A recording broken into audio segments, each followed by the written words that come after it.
Hey everyone, मैं नीलेश मालविया आपका स्वागत करता हूं अपने चैनल आयुर्वेदा रूट्स में। तो आज हम रचना शारीर का चैप्टर 1 शरीरों उपक्रम शारीर का लेक्चर 1 देखेंगे। तो आइए शुरू करते हैं। सबसे पहले इस चैप्टर की वेटेज देखेंगे जो 6 मार्क्स का है और ये पेपर 1 का टॉपिक है। जिस प्रकार हम मॉडर्न में एनाटॉमी के डेफिनेशन पढ़ते हैं कि anatomy is the study of the structure associated with the human body, ठीक उसी प्रकार हम आयुर्वेद पोर्शन में रचना शारीर पढ़ेंगे। व्हाट इज रचना शारीर? रचना प्रतिपादकम शारीरम रचना शारीरम। इस विज्ञान के अंतर्गत शरीर के अवयवों की रचना के संबंध में अध्ययन किया जाता है, उसे रचना शारीर कहा जाता है। इस विज्ञान से हमें विशेष रूप से अस्थियाँ, मांसपेशियाँ, संधियाँ, शिराएँ, धमनियाँ, नाड़ियाँ, अंग प्रत्यंग आदि की स्थिति, आकार, स्वरूप तथा किस अंग के साथ किस अवयव का प्रत्यंग का रिलेशन है आदि का ज्ञान होता है। अब हम देखेंगे शरीरोपक्रम शारीर अध्याय के बारे में। शरीरोपक्रम का अर्थ होता है शरीर के संबंध में संपूर्ण विवरण। जो शब्द है शरीरों उपक्रमणीय, जो दो शब्दों से मिलकर बनना है, शरीर प्लस उपक्रम। तो आइए देखते हैं हम शरीर की व्याख्या। सबसे पहले हम देखेंगे शरीर की उत्पत्ति। शरीर की उत्पत्ति जिस प्रकार हम मॉडर्न में फर्टिलाइजेशन की डेफिनेशन पढ़ते हैं, ठीक प्रकार उसी प्रकार हम यहाँ पर शरीर की उत्पत्ति देखेंगे। शुक्र शोणितम जीव संयोगे तू खलु कुक्षिगते गर्भ संज्ञा भवति। चरक शारीर चैप्टर 4 तथा 5th श्लोक। जिस प्रकार हम फर्टिलाइजेशन की डेफिनेशन देखते हैं कि स्पर्म और ओवम फर्टिलाइजेशन करके एम्ब्रियो बनाते हैं, ठीक उसी प्रकार हम देखेंगे कि पुरुष का शुक्र और स्त्री का शोणित, इनका स्त्री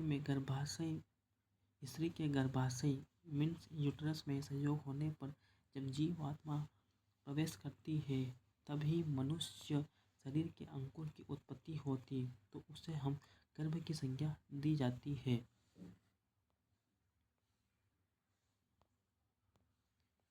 अब हम देखेंगे आचार्य सुश्रुत के अकॉर्डिंग। शुक्र शोणितम गर्भाशय स्थम आत्म प्रकृति विकार सम्मूर्छितम गर्भ इति उच्यते। तम चेतनावस्थितम वायुर्विभजति तेज एन पचति आप क्लेदयन्ति पृथ्वी सहन्ति आकाश विवर्धयति ए विवर्धित स यदा हस्तपाद युवाग्रहण कर्ण नितंब आदि विरंगेरूपे तदा शरीरम इति संज्ञा लभते। सुश्रुत शारीर चैप्टर 5 का 3rd श्लोक। शुक्र मीन्स स्पर्म और शोणित ओवम का गर्भाशय में संयोग होने पर उसमें आत्मा, अंग प्रकृतियाँ और विकारों इन सबका संयोग होता है, तब उसे गर्भ कहते हैं। उसमें चेतना का वास हो तो जो पंच महाभूत में वायु है उसे विभाजन का काम करती है, जो तेज है उसे पचाता है, जो जल है उसमें क्लीनता पैदा करता है अर्थात जल तत्व द्वारा द्रवीभवन होता है। पृथ्वी तत्व संवहन और घनता उत्पन्न होती है और आकाश तत्व द्वारा रिक्तता निर्माण होकर उसका आकार बढ़ाता है। इस प्रकार 5 महाभूत द्वारा गर्भ पर कार्य होने से जब उसे हाथ, पैर, जिह्वा, नाक, कर्ण, नितंब आदि अंग प्रत्यंग निर्माण होते हैं तब ही उसे हम शरीर कहते हैं। अब हम देखेंगे शरीर की परिभाषा। तत्र शरीरम नाम चेतनाधिष्ठान भूतम पंच महाभूत विकार समुदायात्मकम संयोग वाही। चरक शारीर चैप्टर 6 का 4th श्लोक। आत्मा का अधिष्ठान और पंच महाभूत रूपी विकारों का समुदाय शरीर कहलाता है। यह शरीर संयोग वही है मीन्स जो सप्त धातु है रस, रक्त, मांस, मेद, अस्थि, मज्जा, शुक्र और जो हमारे 3 दोष है वात, पित्त, कफ एवं मलों के समावस्था में रहने पर ही गति करता है। जो सप्त धातु है, 3 दोष है और जो मल है, इनकी जो अगर ये सम अवस्था में रहेंगे तो हमारा जो शरीर है वो गति करेगा। अब हम देखेंगे शरीर की उत्पत्ति। शीर्यते इति शरीरम, जो प्रतिपल क्षीण अथवा नष्ट होते रहने के कारण ही इसे शरीर कहते हैं। शरीर शब्द का अर्थ है टूटना, इसमें टूट फूट चलती रहती है उसे हम शरीर कहते हैं। अब हम यहाँ देखेंगे शरीर की व्याख्या। मीन सबसे पहले हम यहाँ पे शरीर की व्याख्या में शरीर की परिभाषा देखेंगे। शरीर की परिभाषा क्या? मीन्स हम जिस शास्त्र में शरीर का वर्णन देखते हैं उसे ही हम शरीर कहते हैं। शरीरम अधिकृत्य कृत्य तंत्रम शरीरम। शरीर का आधार मानकर उसी के संबंध में संपूर्ण ज्ञान जिस तंत्र में या शास्त्र में वर्णित है उसे शरीर कहते हैं। अब हम देखेंगे शरीर की निरुक्ति।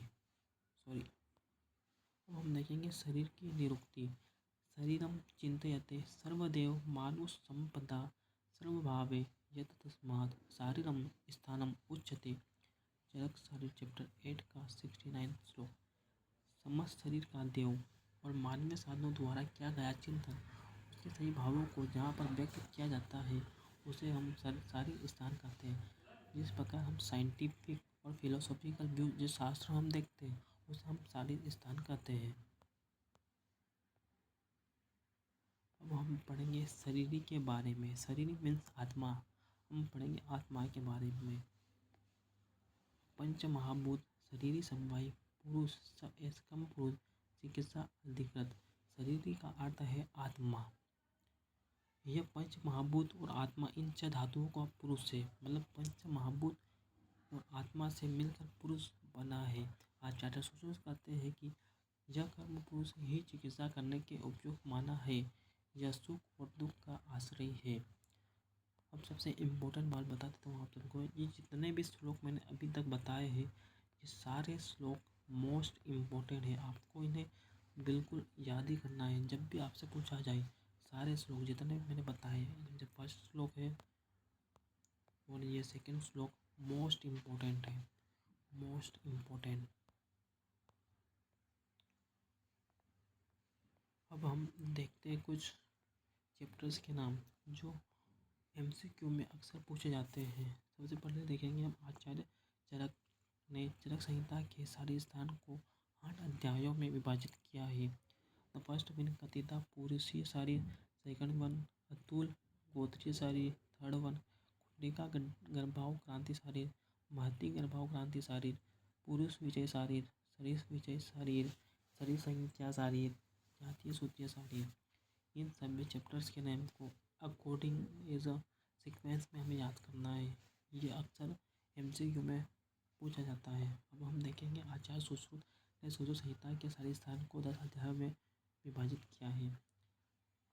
सर्वभूत चिंता शारीरम, शुक्र शोणितम शुद्धि शारीरम, गर्भाव क्रांति शारीरम, गर्भ व्याकरण शारीरम, शरीर संख्या व्याकरण शारीरम, प्रत्येक मर्म निर्देश शारीरम, शिरा वर्ण विभक्ति शारीरम, शिरा व्यक्त विधि शारीरम, धमनी व्याकरण शारीरम, गर्भिणी व्याकरण शारीरम। ठीक है, मैं आशा करता हूँ कि आप सभी को ये लेक्चर समझ में आया होगा। इसी प्रकार हम अगले लेक्चर